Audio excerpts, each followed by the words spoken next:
Hello, everyone, and welcome to Designing Your Life live with Bill and Dave. Today, I'm so excited to be joined by both best-selling authors, Bill Burnett and Dave Evans, to discuss life design and the methodologies recently published in their book, Designing Your Life. To get us warmed up, we have a list of community-curated questions, the first of which I'm going to throw over to Bill. So, Bill, tell me, what should someone who's just getting started in this whole life design thing, just open the book, what's the first question they should ask themselves to get started? Well, hi, Savannah. We're all in different places, so we're kind of meeting you and us all together in this mediated Facebook Live thing. So I think the first thing you do when you get started is ask an interesting question. If you're changing something in your life, you want to maybe explore a new career, just find a new variation of the thing you're doing, you got to have some interesting questions. So you start with a question. What am I interested in? What would I like to know more about? And then you create a little prototype. And that prototype would be maybe a conversation with an expert in that area or an experience you could have that would tell you more about that one thing. But we always say you start with a mindset of curiosity, you frame an interesting question, and you go out in the world and you discover who knows something about that. It's a great way to start. Designers are always prototyping, something that you taught me a long time ago. For those of you who don't know me, I'm Savannah Peterson, and not only am I helping out with the Designing Your Life book launch, but I've also had the pleasure of having Bill and Dave on my design team for a while now, personally. Bill for a little bit longer, but we won't discuss how long for both of our vanities. So on that note, once you've started thinking about what's next, what the future could be, and taking those little steps towards your future, Dave, how do I build my design team? Most people don't want to go down this introspective journey alone. Yeah, you don't want to do this alone. It's very hard to do alone, very hard to be in this conversation all by yourself. And the first place, of course, to look are the people you're already in this conversation with. In fact, the very first time Bill and I did a prototype on this stuff in 2007, the very first comment of the very first test user was, "We have no place to have this conversation." And he was happy to have a place to have this conversation. And you probably are already in conversation on the questions around life design, what's on your mind with some people in your life, and that's the start. That's the starting place. So look for the people that you already know, that you're already in relationship with whom you're having a conversation, or with whom you'd like to be asking these questions. And don't jump them all at once and go, "Hey, join my team," and sign here. I mean, see, maybe they want to read the book, see whether or not they checked out one of the videos, thought it was interesting. Give people a chance to prototype the idea of being on your team. Sneak up on this thing a little bit, and find that conversation to get going. And then once that starts, the key thing about momentum for the team and for yourself is bias to action. It all moves toward actions, prototype conversations, prototype experiences. If you start setting those things up, there's always something coming to do, and you never actually stop. And that's the best way to have momentum, is to be moving.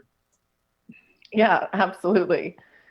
So I think it's really important. And I think most people are very nervous when they ask people to join their design team, because it's a new concept for most people. And I think one of the more pleasurable reframes in the book is the notion that networking is just asking for directions, that it doesn't have to be an aggressive need-based thing. And that's something that you've both done a great job of teaching me. So on that note, and out of curiosity, because I think it's always best to lead by example, and the book has many of those in it, Bill, can you give me some examples of people on your personal design team and the kinds of characteristics you look for personally, as well as advise other people to look for in building that team? Yeah. Well, obviously Dave and I have been on the same design team for about 10 years now with this project. But I try to surround myself with people whose expertise I really admire. There's a professor here who I studied with when I was a student who's still here, a guy named Burnett, who also wrote a great book called The Achievement Habit. And Bernie's sort of my mentor. It's good to have a mentor, someone who can just reflect back to you your own ideas and ask you good questions. And Bernie has that kind of wisdom of ages that I really respect. I have some other designers that I hang out with, because I find designers are themselves this really powerful group of, just creative people. They're always asking interesting questions. They're always doing crazy things. And then for some other stuff in my life, particularly when I became a father and started thinking about what would it be like to, be a good parent, I joined a men's group about, exactly 22 years ago, because that's the age of my son. And that's how I remember, because I just wanted to be in a circle of men who had been parents and dads and kind of struggled with those same questions. And just having a place to talk about, again, this is just having a place to talk about this stuff. Hearing yourself think sometimes is really important, because I don't always know what I'm thinking until I say it. And then listening to other people's stories. We have this idea in the book called narrative resonance, where when you hear a story and something in you kind of starts ringing, you realize, hey, maybe that story, and my story are connected somehow. And so I think if you can find, intentional groups that get together, not just to shoot the breeze, but to actually talk about things that are important, it's very, very, it's very easy to keep up your momentum. I think the more we hold each other accountable in all aspects of life, including life design, the better off we are. Curious, just as a question, I was thinking what my answer to this would be personally, and I know a lot of our community was curious about this. Very specifically, how would both of you, or how have you in the past, phrased the question, would you like to join my design team? How have you seen that ask work best? Well, I'll weigh in for quickly, and then Dave can come in as well. I think certainly we're having the experience now that the book is available, and so if the book is out, and someone else is reading it, there's a really easy ask. It's like, hey, are you finding this book useful? Do you want to work on this stuff too? Because I could use some help if I had an accountability buddy. You mentioned accountability. I think all the research on accountability is like, if you try to do this by yourself, maybe 20%, of the time you're going to get it done. But if you do it with others and you make yourself accountable to checking in, your ability to get things done goes way, way up, probably into the 80th percentile. So I would use the book as a really interesting and very simple way to say, hey, maybe give someone a copy and see if they want to play, or notice that they're reading it too. And that would be a good way to start the conversation. Dave, what do you think? Well, I'm really in favor of being sneaky on this question. I mean, the small group that I formed in 1974 called TD3, Tom and 3 Daves. I'm the founding Dave. There are 2 other Daves and a Tom. We've been meeting annually for north of 40 years. And I formed that very, formally in college. Now in college, you can shop for friends, and that actually works because everybody's doing it. One of the things we run into now is in the culture, people don't have these places to go. You used to go to the extended family meeting. You used to go to the town square. You used to go to the church, and some people still have that, but most of us don't. So, hey, would you join my design team? It's pretty confrontational. So I would actually really encourage people to be good at being sneaky. And so I wouldn't ask somebody to join my design team. I would try to orchestrate a couple of steps where they recognized that they were already on it, and we just named it after the fact. Let's say I'm having a beer with a buddy after work, it's a client of mine, we're having a beer together, and I might say something like, gosh, there's the bartender over there. Everything about being a bartender, they have to listen to people's stories, the stuff that people talk about, I mean, if you were going to talk to a bartender late at night when nobody else is listening, well, what would you talk about? Now, let's say the guy goes, well, I don't think I want to tell you. I'm not even going to tell the bartender. Well, okay, that's not a good candidate. But he says, well, gosh, I would probably talk about my dad. And so, yeah, tell me more about that. And then off we go, and we do that a time or two. And then we find ourselves, gosh, I would too, and I don't even know how to do. I was reading this book, I actually wrote it, but it's called Designing Your Life. And then we sneak up on these things. Then we find we're in, would you like to get together and do this again? You're already in the conversation. Again, we say all the time, set the bar low and clear it and do it again. And so I would iterate my way to being in a conversation where the very organic next step was, hey, maybe we could even do this for 6 weeks together and see what comes out of it. That is a much less threatening thing in today's world. Yeah, I think that's That's excellent. And not to be a shameless parlay into what we're doing with our community, but if you are listening and are interested, there are a variety of different ways to join our already global community. I believe we have members on 5 continents and in a few dozen different countries around the globe. And those countries are both for folks who would like to meet and engage and discuss various life design questions they have online in a more private forum, as well as those excited to get together in cafes, at schools, at churches, and other existing community organizations around the world. So I will share that in the comments after this video ends, so you can join us if you would like to. We just kicked that off with over 100 members after our big launch. So that is a super fun way to also kick off your design team. Hello, my name is Savannah, and I'm happy to be on your design team as the one wrangling this community. And we are very happy to have you here. Just another friendly reminder that we are taking your questions live, and we are looking to find some in the comments. So while all of these questions actually came in from our community between last night and this morning, which was rather impressive, we're happy to add any questions for those of you with us right now live.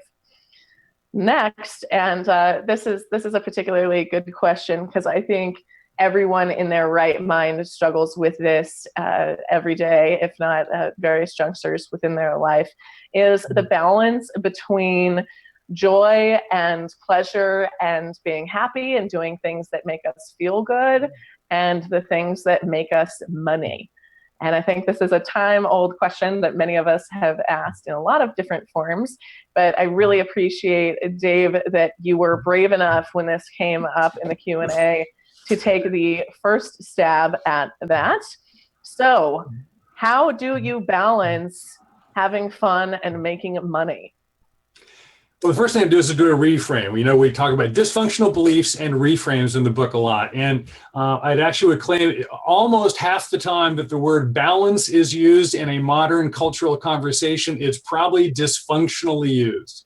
Because you think about balance, it's actually a static situation where things are where they should be. It's balanced. I got it right. There we go. I got it. I got balance. Now I'm balanced. Oop, I'm now out balance. It doesn't work.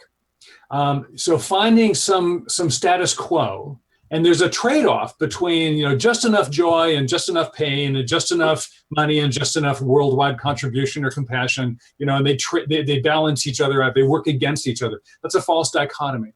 So I'd reframe the question as, you know, how do I find peace, or how do I find coherency with what I want to be doing in my life? And I've got trade-offs there, and there'll be different points and different times in your life.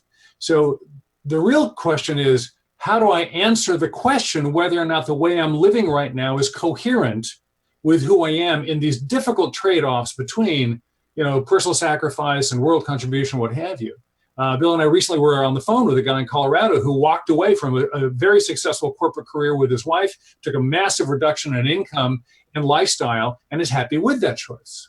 That doesn't mean he's the right guy or doing the right thing because he's more noble now as opposed to the person running off to run a hedge fund. It means they're figuring out how to make the decision.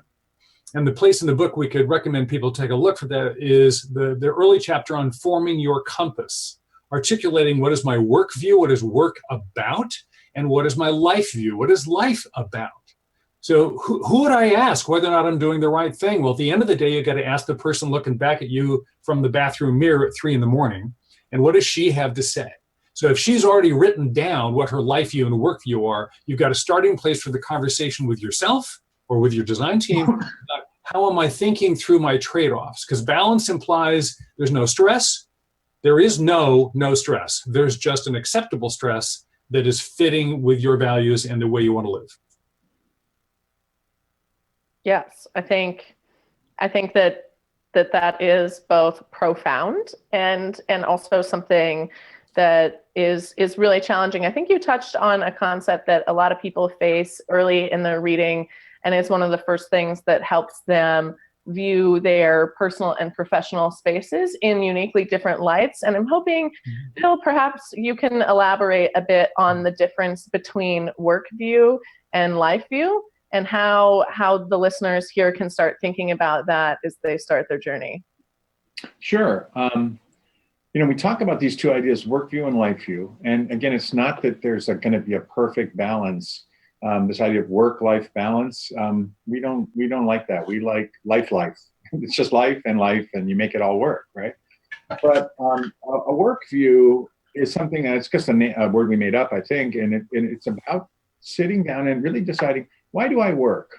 What is work for in my life? Is it for just making money, which is fine? My grandfather was an immigrant from Wales, and he just went to the factory and made money to support his family. He wasn't expecting, satisfaction or personal growth out of that. But nowadays, more people are thinking, work's good. A lot of my time, it's going to have to reflect some of my values. So what do I work for? Who is it in service to? I'm just myself, working to support my family, working to put some good stuff in the world. We spent 3 years on this book trying to figure out how to take the class that we teach at Stanford to a very small number of people when you think about the whole world, and seeing if there's one way to get it into the world that would have a bigger impact. So we worked on having impact, and that's why we wrote the book. So if you write your work view and you think about why you work, then the next step is, okay, well, the big question, what's my life view? What is the meaning of life question? Why am I here? Why are humans here? What is this about? We have no bias about a good or bad work view. Our students have everything from, I'm a devout Christian, Muslim, atheist, nihilist. I'm a animist. Whatever they are is what they are, and the point is to articulate it in a way that makes it kind of tangible. There's a lot in positive psychology about how being intentional and articulate about your views kind of help you feel happier that you understand yourself. And so when you take the work view and the life view, the idea is, are they coherent? Do they inform one another? Are there any places where there are clashes or issues where maybe you say, hey, I work to, in part to make the world a better place.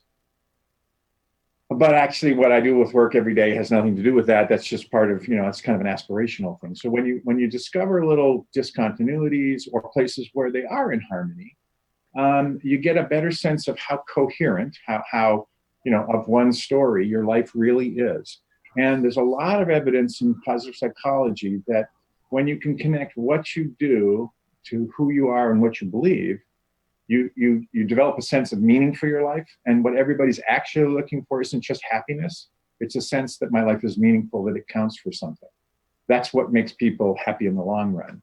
So this work view and life view, it's, there are 250 words, 300 words. That's a paragraph. It's not a lot of, it takes a lot of thinking, but it's not a lot of work. All of our little assignments in the book are, 15 or 20 minutes at the most. We didn't want to make this a heavy workbook for people. But boy, they get a huge value out of just writing down, why do I work? What's the world all about? How are those two things connected? And if you can discover meaning in that process, it has a huge impact on how you experience this life question or the balance question, because you have we have what we call a compass. You have a way of deciding, hey, are things working for me? When, as Dave says, when you look at the mirror at 3 a.m, you go, how am I doing? How do I feel? Am I okay? You have an answer, and you know what you're working on to make things better. So it's really, that's why it's the first step in the book. It's the first step in the life design process is, we have a big arrow on the cover of the book. By the way, if you buy the book, take the paper cover off and look at the hardcover. There's that arrow there that says you are here. It's one of our philosophies that you just start wherever you are. Wherever you are is the only place you can start, really. And so if your life's out of balance, you start there. If you're feeling pretty good and you want to make it better, you start there. If you don't know what you think about life and work, well, that's where you start. And you just have to do a little more writing. Yeah, I think that's a really powerful point in a lot of different ways of reframing life. Speaking personally from nearly 2 decades of therapy, I think one of the hardest things for me to process, and cost a lot more than your book on Amazon, was just, it's okay to be whatever I am right now. And I think that's what's great about the whole designing your life process, is when you think about everything as a prototype and an opportunity to iterate, there isn't that disappointment when something doesn't go perfectly as expected, or best case scenario, or make you a millionaire, or whatever that life aspiration you may particularly have. I want to take a question that just came in from our Facebook community live. Jim, thank you so much for listening. We really appreciate it. Jim says he is 75 and retired from an electric utility career. Congrats on your life of service, Jim. And he is finding it challenging to get focused on a new life design. I think this is a great opportunity to talk both about just, taking it one step further from how do you get started to how do you get focused.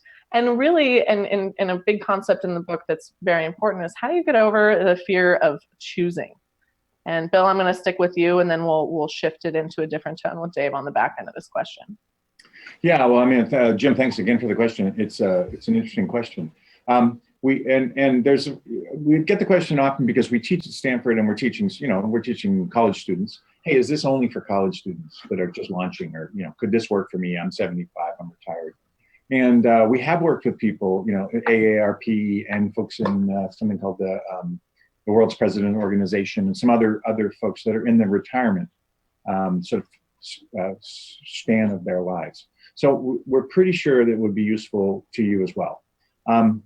It is challenging when you've had your life organized around work and you've had a great career, and then all of a sudden that's not there anymore, and you have to invent your own container for what you do next. But you're doing what we call moving from the money-making side to the meaning-making side of life. You're moving into something where it's not about money. It's about satisfaction. Maybe it's about putting something back in the world.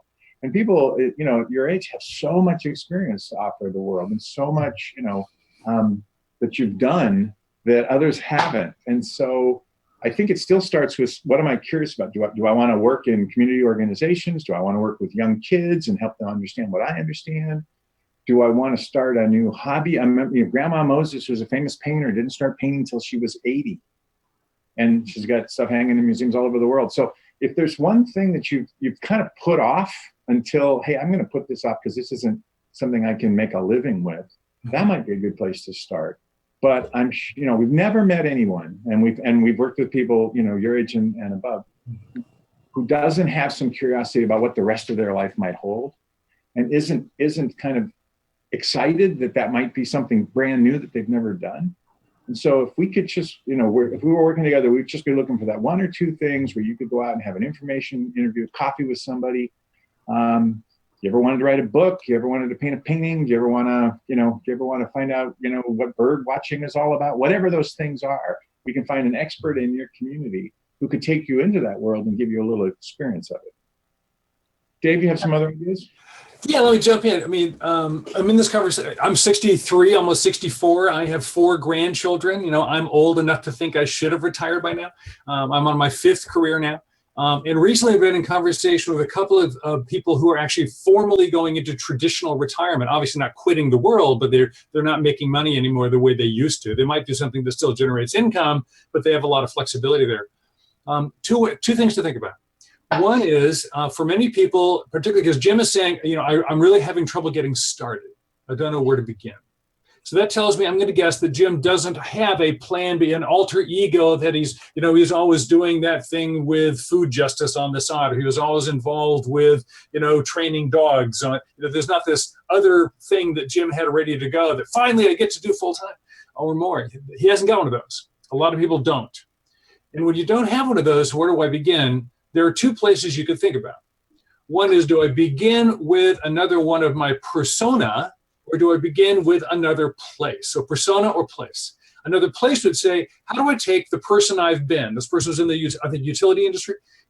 This professional person and his or her skills and his or her capabilities, maybe even his or her network, and say, is there another place I can pick this version of me up and I can move it over and drop it down in a different context? Maybe it's the nonprofit world, maybe it's a different geography, and sort of bring those skills. So just change location. And what are some other locations that might be interesting to me? That's one possibility. The other possibility is, again, we say all of us have more aliveness than one lifetime permits us to live. There's more than one of you in there. What about one of those other gems you left behind? I was talking recently with the CEO of an insurance company who's wondering whether or not that poet deserves to be gotten back to. Is there somebody you left behind? You know, the horseman, the gardener, the painter, you know, the writer, the theologian, who knows what it is, that you could potentially go back. You sort of forgot they're buried in a box in the garage somewhere. Can you find another one of you left behind? Those are two places to look, new places and old versions of you. The other thing is, if you're truly retiring, I've recently been in coaching conversations with 3 people doing that. And some of the strongest counsel they're hearing, which I think has wisdom in it, and this is true for anybody who can afford it in transition. If you've done something a long time and you're really good at it, you now have the curse of knowledge. Jim, you could decide that you now know that you don't know what you're doing. And so rather than every day like, oh, I haven't decided yet, I'm going to decide I haven't decided. I'm in the phase called not knowing what I'm doing. And for 6 months or a year, I know that I don't know what I'm doing, and I'm just looking for interests. I'm not late. I'm right on time. I'm actively engaging, not having an idea out in the world, and that can actually have an end result, which is the beginning of a new thing. If every day you're not re-engaged, you're already failing, that's a really non-affirming way to be. So we'd reframe your lack of clarity as an invitation to a sabbatical period to think up a new idea. So frame things to set yourself up to win. Yeah, just a quick add to that. That would be, you know, we keep talking about mindsets. In the book, we talk about 5 designer mindsets: curiosity, reframing. We talk about both of those. Radical collaboration, do this with a team. And the one that Dave was just talking about is really being mindful of process. Hey, I'm in that part of the process where I don't know what's next. That doesn't mean anything's wrong. That just means I'm in discovery. And so I'm asking lots of questions. I'm meeting lots of people. I'm running lots of little prototypes. It's a powerful mindset to adopt, because otherwise you get up every morning and beat yourself up and say, I don't have an idea yet. And that's not good. And that's you add the empathy mindset to that, because as soon as you start doing that, you're so unaccustomed to being unclear about what you're doing. I'm going down the road of being the person who doesn't know what he's doing and really enjoying that open-mindedness, and I'm going to get attacked by the internal thought that says, what are you doing? You know, you should have this figured out by now. And then you kind of go, oh, I should be I'm empathetic with the fact that I'm really unaccustomed. I'm really a beginner at being incompetent or being new. I've been a newbie in decades. You know, I'm going to be empathetic with that rather than go, oh, I'm doing the wrong thing. I think you guys are actually touching on something, and while I incredibly very much appreciate Jim's specific question to the retirees, and we get a lot of encore generation questions, so that was very spot on. I think particularly what you were just talking about right there, both of you, is something that's relevant both to the millennials and to the early career professionals, which is this, you know, how do I figure out what I'm really passionate about? I've followed this formula through education for 10 to 15 years. And now what? And how, and one of the questions we got from the community that is apropos to this is, how do I know the difference between being lazy, if I'm lazy, or if someone I care about is being lazy, or if they're actually just afraid to choose what they love? Yeah. Well, let me jump in on the choosing part. Dave, you can take the lazy part if you want. How do you choose, and how do you choose well? We find a lot of people use a choosing strategy that makes them really unhappy. And there's a lot of evidence now in psychology and in the way our brains work and the way choices happen, you know, in our bodies to make us to give us some guidance. So one is to make sure that you're listening to the choice with more than just your rational brain, because your rational brain can do the pro-con list, make the spreadsheet of all the possibilities and what might be better or worse. But that's not going to make the best choice, because you also have an emotional intelligence and you have a kinesthetic intelligence. Sometimes you're going to have to feel the choice is the right choice. And the other thing so you want to employ all your faculties, not just your logic. And the other thing that's true is that people nowadays in our culture have so many options. With the internet, you can look up on hundreds of more options that they go into what psychologists call choice overload. And so they've given themselves so many options they can't choose. Literally, their brain locks up. They can't choose. And there's a famous experiment that's talked about in the book about jams and how many jams you can actually choose from and stuff. But I think if you're in choice overload, you want to get out of that by limiting the number of choices, just arbitrarily crossing things off. And don't worry, it sounds scary, but it'll work. And then the other thing is to make sure that when you choose, you make your choice irrevocable. Don't keep thinking over and over, oh, did I choose the right one, or was the other one better? You'll make yourself miserable. So you have to choose and let go. And we have a little model in our book about, gathering up options, figuring out how to sort them down, making a good choice. And then letting go is actually critical to being happy. You have to make your choice and move forward into the roar that choice creates, and not agonize over whether you pick the right one or the wrong one. Because, once you get good at generating lots of options, you get good at being a designer with a design mindset, you can always come up with more ideas. You can always get more options. That's easy. The hard part is living into the thing you choose with abandon and with gusto. And that's what makes people happy. It's not some, other choice or search for passion. Now, laziness, Dave. Well, it's a version of being stuck. I think we're coming up on the hour here. So very briefly, a distinction on laziness versus fear. And when you're stuck and you're upset about that, it's hard to tell one thing from the other. Here's a quick tip.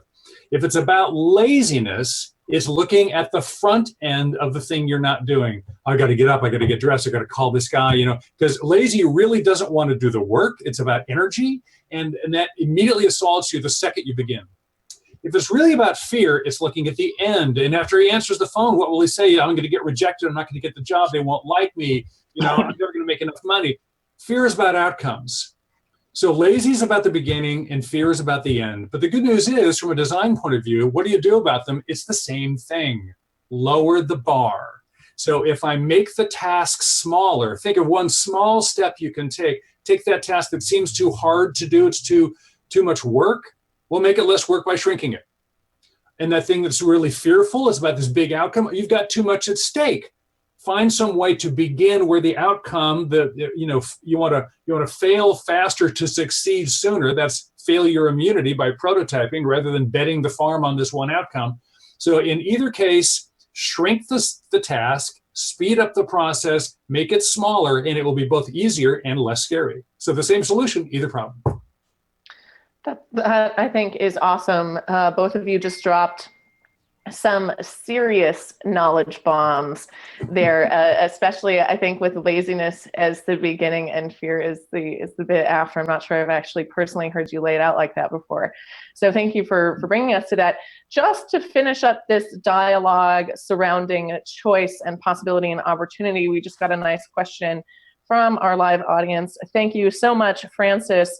The question is, how do you narrow down your interests? Like you mentioned, Bill, the choice overload dilemma is one that we all face, and as is mentioned by Francis, there are too many options, whether it be career choice or lifestyle. Well, I'll do the pizza Chinese food thing, Dave, and you can Okay. jump in on the tail end of that. There's this phenomenon, where you're with a bunch of friends and they say, hey, let's go to lunch. And you say, sure, that sounds great. And they say, what do you want, pizza or Chinese food? And you say, I don't care, whatever. And then on the way to lunch, somebody says, okay, let's get pizza. And right at that moment, you go, no, I want Chinese food. So it's this thing where sometimes you have to decide. You just have to make a decision and then sit with it for a moment and see how it feels. So when we say you have too many choices and you're in choice overload, what you do, because you can only, it turns out neurologically, only deal with about 4 or 5 choices. So what you do when you have 10 or more than 4 or 5 is you just cross them off. You just arbitrarily cross off a bunch of choices until you get to 4 or 5. And if you're a really indecisive person, 3. And the first thing you're going to say is, but Bill, what if I crossed off the wrong one? And our answer is, psychology says you won't, because it's the pizza Chinese food thing. You'll cross one off and then you realize, no, now that I've made that decision, this is the important one. I'll put it back on the list and cross something else off. Dave, what else could they do? Okay, so again, too many interests. I heard the phrase from Francis, I got two. What do you do with too many interests? Well, okay, in design, the step 0, the Bill and I advocate is accept. You have to begin where you are. You can't solve a problem you're not willing to have. You have the problem of too many interests. So let's reframe the problem into an asset. Like, you've got this fabulous situation called too many interests. Now, if I actually accept that I am bigger than my life, You know, Dave is bigger than Dave's lifetime. You know, Francis is bigger than Francis's lifetime. Francis is a self-aware person. Francis is in a target-rich environment in the world. Of course, Francis has too many interests. Thank God I'm not a person who has less interest than time to pursue them. That means I have to be bored a bunch of the time. The only way to guarantee not being bored a bunch of the time is you must be interested in more things than you can possibly do. Thank God there's some stuff I don't get to do. It's reframe. So if you really accept, now we're coming from scarcity. If you, a lot of people are like, but I should be able to do everything I want to do. Do you really want to believe that? That means you're coming from such a scarce world, everything will fit in your one little life, and hopefully you don't live too many days past the end and you get bored. I mean, I don't want that. Do you want that? I don't think we want that. So I want it to be true, I have to let some things go. Because if I only don't have to let things go, do you really want, think about the consequences of that reality. So the good news is you got to get some stuff to be let go, and then all the energy is on enjoying what it is you've chosen. So the trade-off about which, you know, do I want some of 3 things or a little of 5 things, that's a different. And a fantastic one. I think I am someone who, not for initially life design principles, but for personal sanity, had embraced the many alter egos that I think I've always carried on as a creature. And I think what you've done is find a formulaic way to actually assess those in a way that makes sense and draw unique patterns from those many different lives and discern different things I can do in the one that I'm actually living and prototyping right now. So I think that's important. We're getting some great community questions here to close us out. So I want to give us one more pre-curated, and then I'm going to give us a couple more from the audience before we wrap this lovely dialogue. So gentlemen, and I clearly am sure the audience already knows what a Kool-Aid drinker I am of the Designing Your Life movement. But how do we know this works? I think one of the things that's more unique about this book versus every other self-help book is there is a bit of science behind it, if I'm not mistaken. Bill, can you walk us through that a bit? Yeah, there is some science, and there's a bunch of, and there's quite a large body of evidence that this stuff works. The science first, you know, where we teach at Stanford, and you can't make things up. You have to have research. You can't just say stuff.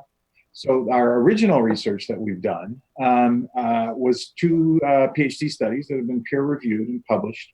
And in a couple of different ways, what a social scientist tries to do with a class like ours is study people who take the class, people who don't take the class, and find out what the transformation is. What is the efficacy of our intervention, they would call it. So we take a person, we intervene with them to give them some new ideas and tools. They exercise those tools.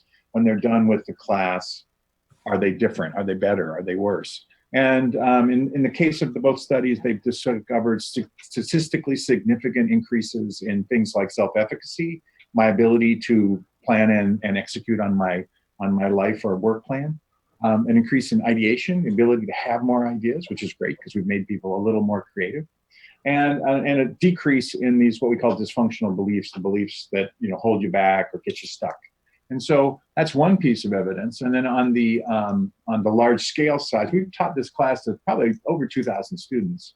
And we have evidence that's not scientifically rigorous, but evidence back from students who've applied to our surveys and have contacted us in years 2, 3, 4, and 5 years out, that they're still using these tools, and the tools are still effective for them.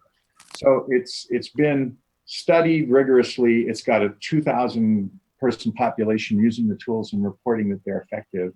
And then, the underlying thing is all was based on human-centered design. We went out and we didn't just invent the class. We interviewed people. We asked them what their problems were. We used our own techniques of design to design the class. And we've refined every one of the exercises, in some cases hundreds of times, based on feedback to make sure that they actually connect to the problem and that people can use them. So it's human-centered. It's 2,000 plus users have gone through the process and have found it effective, and it has been studied in a scientific way in peer-reviewed research. So we're pretty confident that we're not making stuff up. And the other things that we use from positive psychology are very well researched. They're all cited in the back of the book, if you want to know where the original studies come from. Now, again, my personal bias aside, Can you think of too many other authors or any other books in this genre that have this sort of evidence behind them? Because this was very striking to me from the beginning. Well, no, actually, ours is the best research book in the world, of course. It's never before has science been applied to life, design. Well, no, I mean, there's certainly other things that come out of a university world, but the self-help category in general, is largely led by the inspirational crowd, and so it's about popularity more than it is about necessarily about science or methodology, or it's about assessment. So I understand myself better. I have a 4-letter acronym to characterize my personality, or I have, I can map myself on this, terrain characterization of an industry or something like that. That's assessment-based stuff. That's fine. But it doesn't change anything. So as far as we know, the qualitative feedback we're getting from this new community of people we've never met before. We've had lots of students, we've had clients, we've had colleagues, we've had co-researchers. We've never had readers before. Bill and I are newbies at being authors, and now there are many, many thousands of people who are readers. And the readers say 2 things more commonly than anything else. They say they leave the book hopeful, and they leave the book saying, I think I could do this. This feels doable to me. Which tells me other books are leaving them less hopeful and don't feel very doable. Some of that inspirational stuff is almost scary. Like, can I be this awesome all the time? Well, that's almost disheartening. And I think it's hopeful. How does that make you feel as an author when people tell you that? Oh, it's terrific. I mean, because we wrote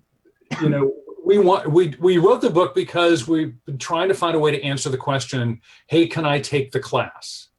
To the many thousands of people who aren't one of the 16,000 Stanford students. And frankly, for 10 years, we've just said no. And Bill and I said, we're tired of saying no. How do we say yes?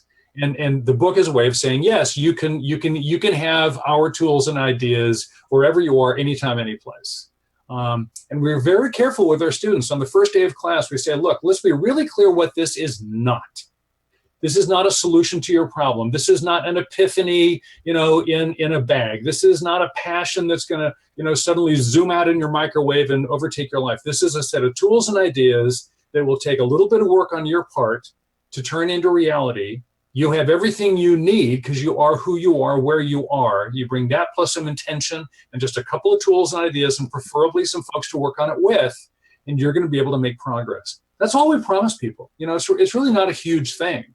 But when people do it and they make actual progress, that's significant. And so it's very encouraging to hear. It's very humbling to hear people say, we're actually getting somewhere. Yeah, that's awesome. And something that I can speak from personal experience is really profound. I think hopefully some folks out there who have read the book already may have had this moment. I'm sure you both have, but I know for me, especially 2016 has been a pretty wild year. And one of the more impacting, repetitive things I've had in the back of my mind when I have a momentous moment myself is I designed this life. And that's a really empowering thing. And when you do, as you so often say, set the bar low and clear it frequently, you can keep celebrating that life you've designed on numerous occasions. And I think that's really fantastic. So we've gotten a few great questions from our community, and I want to feature Norris from Idaho, who has been a digital friend of mine for over half a decade. He points out that our different selves have different decision criteria. So going back to the many versions of us that we can be, right? And you can't solve for all of them. How do you avoid trying to and end up choosing a path that is every persona's third choice? So how do you overlap those? I think you have a plan and an exercise for this. Or Bill, Bill wants to take a first crack at this. Well, I'm not sure if we have a plan or an exercise. The idea that you're settling, that somehow, my creative self and my business self and my, wants to be a surfer self, can't agree, so we have to settle on some third plan in the middle. I guess I propose to reframe that you could have all of those people actively involved in your decision making, and that you could optimize decisions around that, and that one dysfunctional belief you have to let go of is that there's one perfect version of your life. This is the one we hate almost as much as we hate the passion thing, is that I'm going to optimize my life, and then it's just going to be on autopilot. And for the rest of my life, the surfer, the cook, the chef, the business guy, and the poet are all happy. It's not going to work that way, because, as Dave said, you have more lives in you than you can possibly service. And I think you can make a decision to optimize around certain variables right now, from where you're at right now, what's available to you right now, and then go from there to optimizing more and more. I mean, I'm in a stage in my life now where I'm mostly just doing what I want.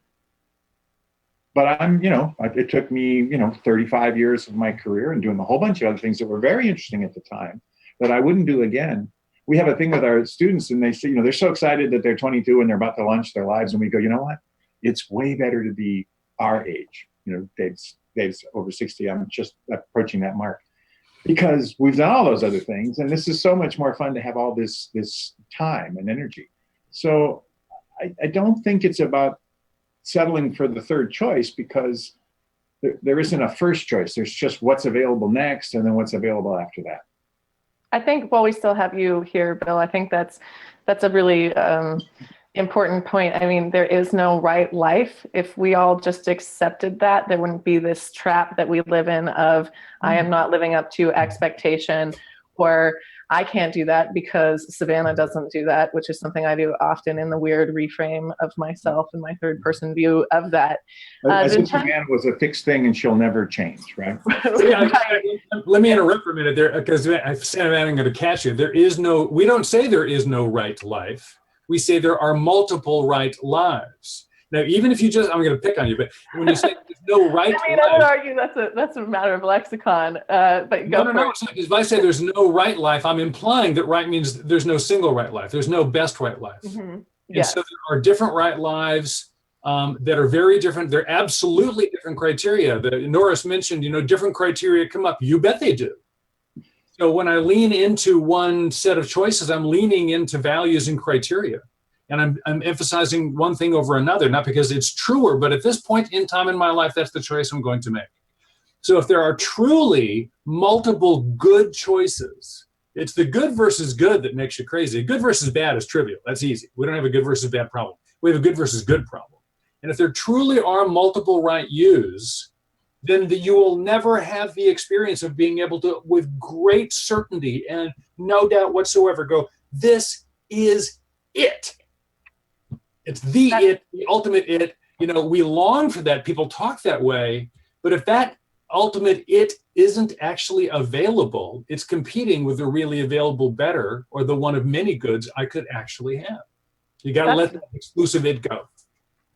That is it. Not to be funny in that particular moment. No, but truly, and that is a beautiful parlay, actually, Dave. Thank you very much. To a fabulous community question here from Vincenzo, someone who actually helped make today's show possible.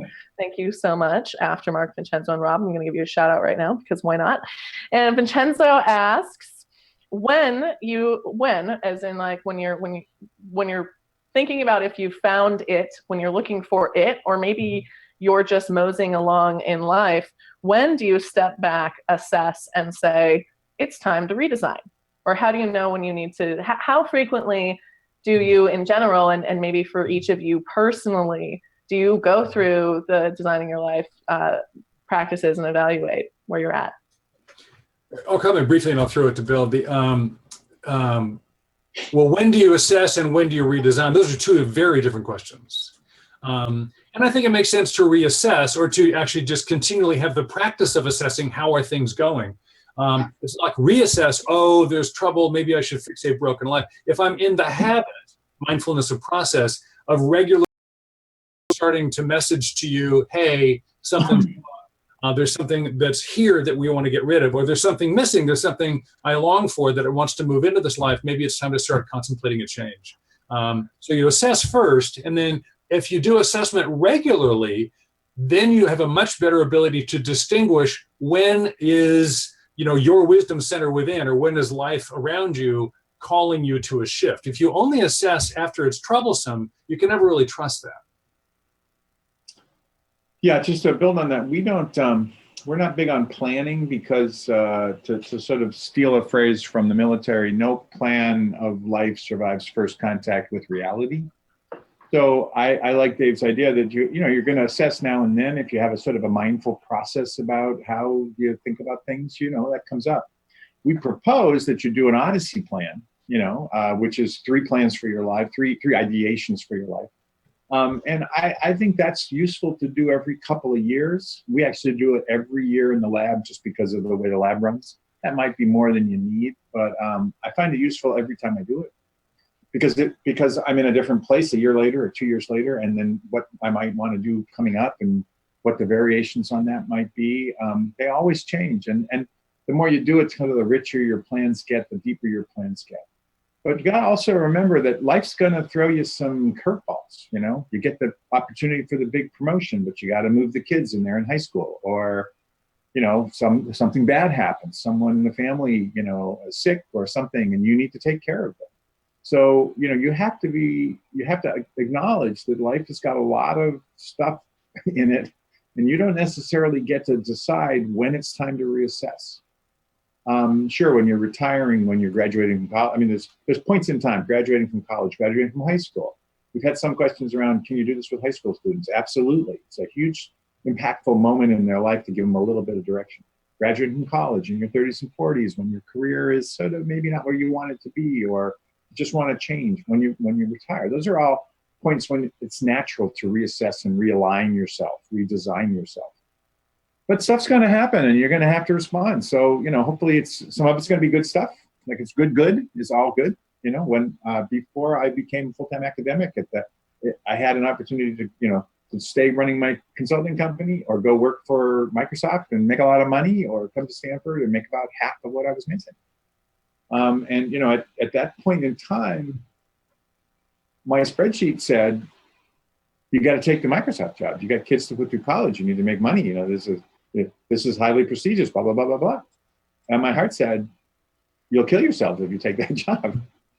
And I couldn't make the decision. And luckily, my wife, who I dedicated my part of the book to, just grabbed me at the end of a long night of thinking about this and said, come on, you know what you want to do. You're going to go work at Stanford, and you're going to teach kids the stuff that you're so passionate about. And it took someone else to tell me what I knew was true. So it's life throws stuff at you. You're going to have to be nimble. You're going to have to, and that's why you want to practice, so that when something big comes up, you've developed some muscle around this design stuff. And that's also another great example of the importance of your design team. Your friends, your family, your close network, as I refer to them as the nest. The nest is best. And part of verbalizing these moments, or even just expressing your thoughts out loud, a friend can point to you in that moment and say, hey, might be time to take a look at that. You just had a pretty profound positive or negative response to what just happened there. Yeah. And that might mean a lot more for your life design than you are admitting. Well, we are getting close to the hour mark, so I want to go ahead and take this opportunity first and foremost to thank both Bill Burnett and Dave Evans for taking the time today. We hope to make Designing Your Life Alive with Bill and Dave a regular occurrence, so your tuning into this video means a lot to us. Speaking of, this would not be possible without the incredible nimble fingers and awesome skills of both Aftermark and Enlightened Audiovisual. Vincenzo, Rob, and Sam, thank you so much for pulling this together. I won't tell anyone how last minute this was, but let's just say lead time on this was quite short, and we managed to pull it together from actually 5 different locations across our team right now. So this is fantastic. And a final and very special, certainly not last or least, thank you to our beautiful community members in the Designing Your Life community who were kind enough to contribute a flock of questions to get us started here today, initially via email, and then to those of you who tuned in live to make this show the exciting adventure that it was. I will share all of the links to our extended community outside of Facebook on the other parts of the interweb in the comments below this video. And I hope to engage with all of you sometime soon in the future as a part of the fabulous Designing Your Life community. I'm Savannah Peterson. Say hello to me at SavasSavvy on Twitter, and we hope to catch you next time. Cheers.